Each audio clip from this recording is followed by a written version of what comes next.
Yes. Hello and welcome. And my name is Miriam and I'm a philosopher from Sweden. And I'm talking to Rachel, who is a coaching consultant from the US, and to Dyonne, who is a healer from Holland. And we're talking about personal development, as we always do. We just can't stop talking about personal development. And today we're talking about professional development. Who are you in your work, and what does it require of you? And what do you do if it feels like month after month you hate yourself in your job? And the last episode, Rachel finished by saying that consciousness requires that you bring your body along. So I think that's a good start. Yeah, let's take it from there. Absolutely.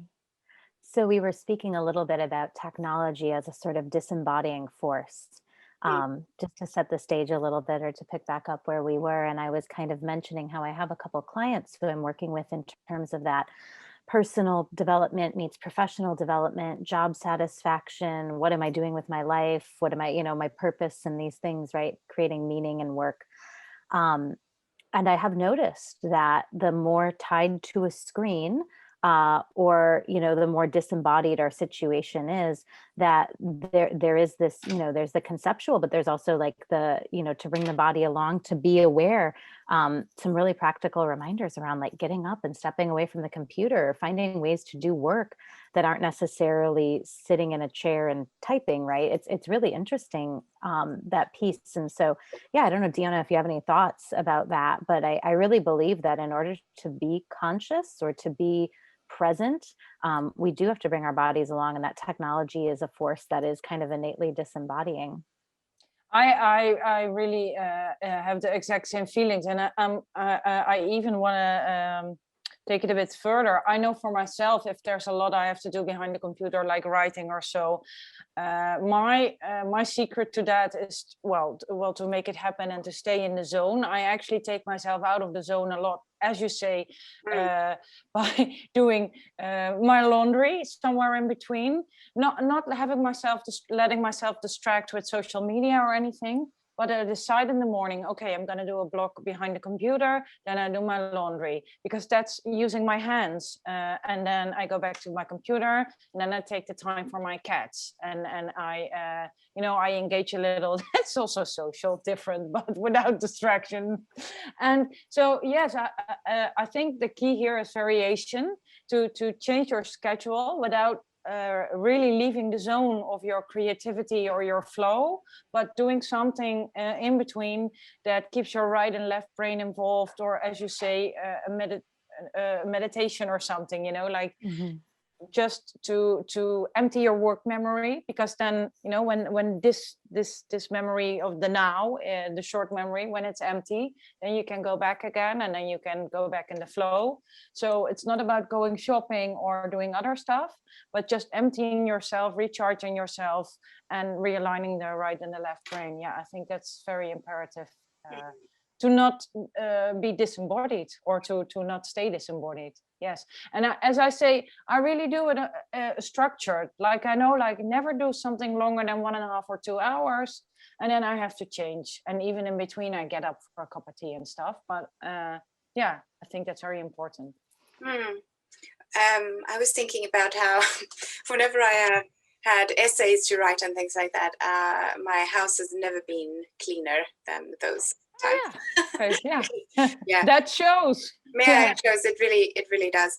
And then I was thinking about, there was this brilliant, what was it now? It was something like you should divide your working day into 3 parts. Maybe some of you know it, what it was. But one was create, and one is earn, and the third one, what was it? It was something like, I don't remember now.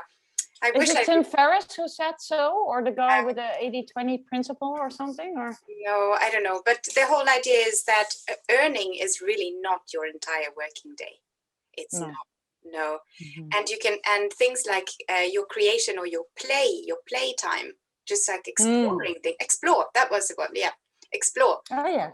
Yeah. Exploring new other things. And this is, I suppose, is more or less important for different kinds of people, but I recognize myself very much in this, and this will be like living the full life, living a healthy life for me, to do a lot of exploring. Yeah. And I think again with my my two jobs, and one that pays the bills and the other one that's fun, but the job that pays the bills, I have some, very rarely I have administrative tasks, and mostly I have thinking tasks and like developing processes tasks, and then writing, and it's all the stuff that I really love. And this has evolved after 9 years in the same company. I work part-time there, but Yeah. yeah. And this is, I don't know how it happened, but it was kind of like, the way I think about it is that I'm secretly doing philosophy at work. Whatever I do, it's secretly philosophy. It's secretly my life mission. I recognize a lot of what you say there, that as long as I'm in a job and I'm capable of observing things and looking at processes and being able to have my own spin on things, because as an INFP, sorry to to get back to the Myers-Briggs again, but knowing a bit of my blueprint, that I always need to be able to live my blueprint or to act according to my blueprint, and then I will never feel restrained. And if I can take those parts of me to a job, then for me on a personal level, then I will do fine. When I'm not able to take those with me and to be able to act upon them, then I would feel, okay, this is a prison to me, and then I could never stay, not even a day. Not even a day. No. No, no, not even a day. No. No. And I have to weave something in here, because Miriam, a couple of months ago, you asked me during a talk, or you referred to the topic resistance, and we talked about having to do something for a longer period of time and how it would affect your personal development. And to give an example, Rachel, I have to think about the movie. It's so vintage. Remember the Karate Kid when we were young? You have Ralph Macchio, the actor, who's with Mr. Miyagi, and then Mr. Miyagi says, "Wax on, wax off."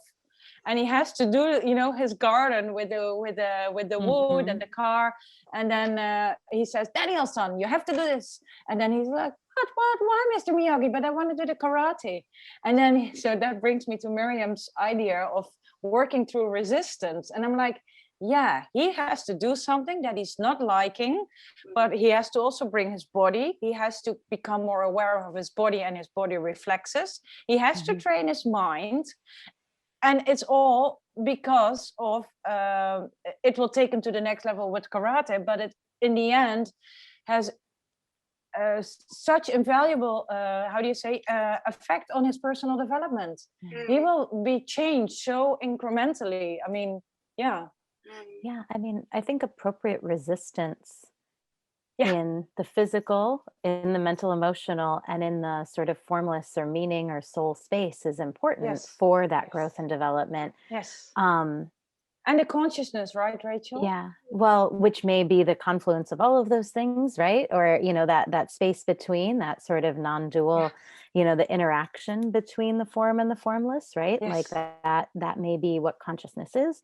It's really interesting. So kind of what you were saying, Miriam, you're able to work inside of a role and expectations that do align with who you are, and who you are is you are aware of self, and the things, if you were asked to do, say, X task and Y task, and it's like, no, I can't be a secret philosopher here. I can't be, I can't work on process or create, I can't really create. Then there would be that misalignment. And I think what's so interesting is, like, having worked in a number of different cultures, the culture understanding its own self and its own needs, like a cultural awareness from leadership, or understanding intention, or understand what they're trying to do, seems to be at the heart of sort of that, sort of how healthy a culture is. So a good example, I worked, in a situation that was a tech company, and it was really interesting. The unspoken expectation was conformity, that all people were the same. Right. But when we think about a team, or if we think about, like evolutionary biology and tribes, everybody has a different role to play, and those different roles and those sort of like different strengths, when we work inside of our strengths, and when we work inside our like whole self, and we are tolerant and open to people bringing those different aspects, I have found in my experience working inside organizations that, like, tolerance for a sort of difference in the service of an overall goal or in a journey that is somewhat lucid or somewhat aware is a big factor in terms of how happy folks are, right? Or sort of if they're able to be in alignment while paying the bills. Yes, very well said. And when you were talking, I was thinking about resistance, and then I thought about this wonderful Latin phrase "ora et labora," which means pray and work. The monks and nuns. But I love it. I mean, it's so beautiful. It goes for an artist as well, doesn't it?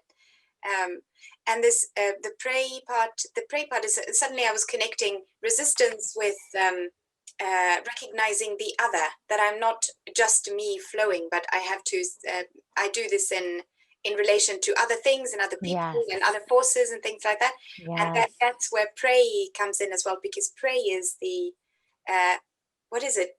It was so clear in my mind, but I don't have the words for them now. But I'm like making it up as I go along. So pray has to do with is connected to other things, people, and resistance, and like the integration of them, or the like overbridging of them, or something like that. So pray and work. I think I'm going to embroider that on a jumper or something. Some needlework on the wall. Yeah, I love that. And if I may actually bring us back to embodiment, if consciousness is, if awareness is that sort of the relation of the self and the other, the being sovereign and in the self, and relating in the world with our cats, our coworkers, nature around us, right? It's a slight oversimplification, but if I go to the nervous system here, what's really interesting, so that kind of aligns with like a ventral vagal state, and where dorsal, a healthier, less healthy version of dorsal is quite in our inner worlds, and then that mobilized is we're quite in our outer worlds, and there's like a healthier, less healthy version of that. So that space where we're able to be in the self, with the self, in the individual, and part of a collective or a connected, really is so important. And when I think about the body and the nervous system, that ventral vagal state kind of represents that. Now, what's really interesting from like an anatomical perspective, if there we go. Okay.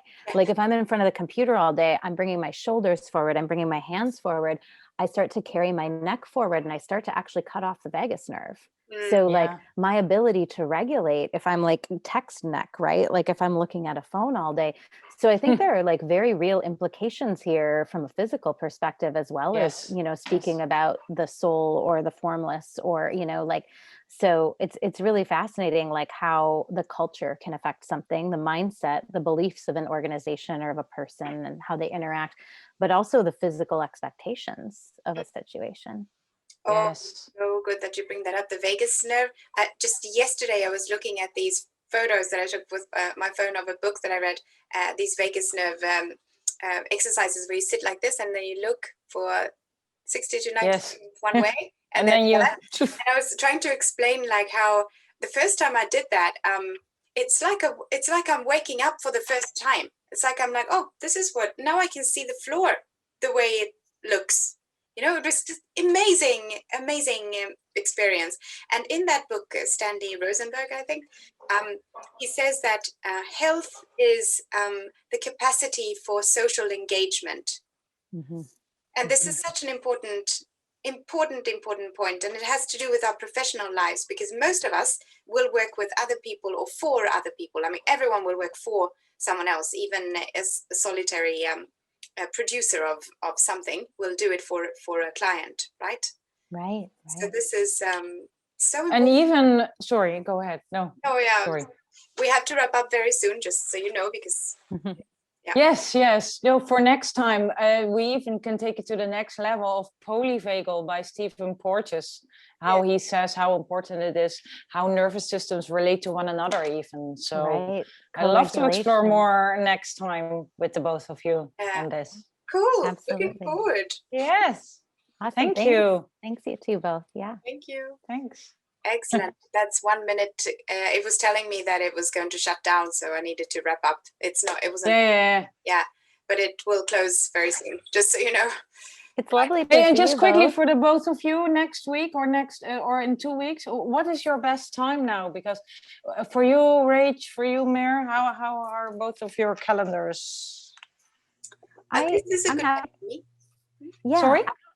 I don't know if Tuesday is fine, but actually like Monday or Wednesday would be better if possible, but I can make this work too. So whatever works for the two of you, like I'm always glad to see you both and glad to have these conversations. And like, so just keep me posted, but I guess my preference would be Monday or Wednesday if possible. Yes. At the same time is fine. Yeah. And I'm currently in the luxurious position to do all three, but Mir then gets to decide. Okay, so on Wednesday I have another group that finishes at 5:30